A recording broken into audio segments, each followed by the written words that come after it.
And we are back here on the GSMC Football Podcast. And for the third part of the show, we are going to talk about another Week 1 matchup that was announced, and it will involve Tom Brady and his broadcasting debut, and that is the Cowboys and the Browns. So, yeah, Tom Brady will be debuting with Fox. He's going to be alongside Kevin Burkhardt for this game, replacing Greg Olsen. And, yeah, it's going to be between the Browns and the Cowboys. And Brady signed a 10-year, $375 million contract with Fox in May of 2022 before retiring from playing. And now he's going to be taking over for Greg Olsen, like I said. And this is going to be the game that he's going to be doing. And I know some people might have some complaints because it's like, well, of course it's the Cowboys because Fox, their A team is always doing Cowboys games, which I don't disagree with because it seems like they do those games a lot. You know, they were doing games when the Cowboys were playing against lesser opponents like the Patriots last year and the Panthers as well. You know, their A team is always doing Fox games, or their A team is always doing Cowboy games. And of course, Tom Brady is going to be doing a Dallas Cowboys game because again, that's what the A team, they always have the A team doing. Now, this game is going to be interesting because I'll talk about the game first. Because with the Cowboys and the Browns, two teams that made the playoffs last year, both were one and done. And they both have expectations going into 2024. With the Cowboys, quiet offseason other than the draft. Didn't really make a lot of moves that, move the needle. And we've talked about this many times before. And, for me, I still look at them as a good team. But they got some decisions that they're going to have to make. Not just for this year, but beyond this year. Because you got some of their star players, well, really all their star players, that are looking for new deals.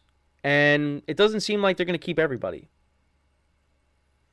You got CeeDee Lamb, Micah Parsons, Dak Prescott. Dak Prescott might be on his way out after 2024. And when you hear some of the things that he said, that, he's open to go out and test free agency. But, then on the other hand, you got the Cowboys saying, well, we want Dak back. Dak's our guy. Basically talking like that. You don't really know what to believe. But it's possible that Dak Prescott could be on the move and go elsewhere. And I brought up the other day, I think, was it yesterday? Yeah, it was yesterday, that, so something that Marcus Spears brought up on ESPN that I thought was interesting is that, the Raiders maybe, they kind of, make an attempt to maybe lure Dak to Vegas because they need a quarterback. Because I don't look at Gardner Minshew or Aiden O'Connell as the long-term answer. Could they? I think more Gardner Minshew, we know he's a backup, but Aiden O'Connell, this is his second year, so maybe he shows us something. But I don't think so. But either way, I don't want to get to talking about the Raiders, but yeah, Dak Prescott could be going somewhere else. So this could be his last chance with the Cowboys. And like I said, had a quiet offseason. They signed a linebacker. They brought back Zeke. But, and then, of course, they had their draft. But when you have Jerry Jones saying we're all in, you're thinking, oh, man, the Cowboys are going to be really aggressive in free agency. At least some people thought that. I kind of thought that too. But that ended up not happening. And they're kind of the same. I feel like the Eagles got better than them. And that's your number one competition in the division. Because, the Commanders, they have a young quarterback in Jaden Daniels. They're still, ways away. And then you got the Giants who don't have a quarterback at the moment. It's really between you and the Eagles. So yeah, I expect them to be a good team, be a playoff team, but I don't expect them really to go that far if they get to the playoffs. And then for the Browns with their quarterback situation, they have a quarterback signed, on a long-term deal, but he hasn't lived up to his contract. And they gave up a lot to get him. And you see what the team that's doing in Houston, which was Deshaun Watson's old team, and you see what they're doing and what they're building over there. I mean, they really benefited from that trade. It is a lopsided trade right now. And now that doesn't mean that the Browns aren't a good team, because I think they are. But I think ultimately what's going to hold them back is the quarterback position. Because I don't see Deshaun Watson playing like he did in Houston. I think those days are over. Now, does that mean that he's completely washed? No. I think you still see, they have seen flashes, but there's no consistency there. The turnovers were a problem before he got hurt. And the injuries are becoming a problem. Well, are a problem. Because the Browns, they had to go through, they had 5 different quarterbacks starting for them last year. Joe Flacco had to come off the couch to finish the season for him. And he was playing in the playoffs. We got to see January Joe at least one more time. So, the Browns don't want to have to deal with that again. Because they got a solid defense, and I think they got solid playmakers around Deshaun Watson. Actually, you got an Amari Cooper revenge game. You got, because the Cowboys, they traded him to the Browns. Amari Cooper's going to want to go out there and ball out against his former team. He's going to want to do that. And then they also got Jerry Jeudy. They signed him to an extension. They traded for Elijah Moore, too. David Njoku had a solid year. And then they're just waiting on Nick Chubb. They're hoping Nick Chubb can come back and stay healthy. There are some ifs with this team. The running back position, you kind of look at the quarterback position is way more important. And the Browns, Jerome Ford did a nice job for them running the football last year. So, the Browns, they'll figure it out with the running back situation if Chubb is not a full go. And they're going to want to ease Chubb back into it. But, yeah, the quarterback position is a big deal. And I actually did forget, but they also have Jameis Winston on the team, too. So if Watson,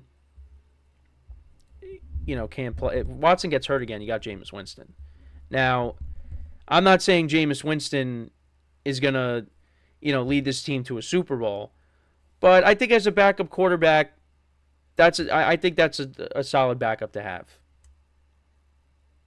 So at least you're not going to go through a carousel of, P.J. Walker and, Dorian Thompson-Robinson and Joe Flacco. And then, Jeff Driscoll start the last game of the season. But, you got Jameis, who can still win games, I think. And I think he's in a good system in Cleveland. So you got Jameis Winston behind Deshaun Watson. But the Browns are hoping that Deshaun Watson is playing the full season. And they came off of that signature win against the Ravens. They came back against them. Watson was a part of that. And then he got hurt. So we'll see what happens. But, this is going to be an interesting game. These two teams, I think, will, of course, be in the mix for the postseason. I think the Cowboys' path is a little bit easier than the Browns is, because I think the Cowboys play in the easier conference.